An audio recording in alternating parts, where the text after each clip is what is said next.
গানের সাথে গান কো ভালো করে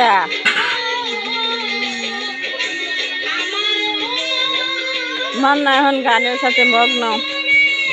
সে ভালো করে নাচতে পারে এখন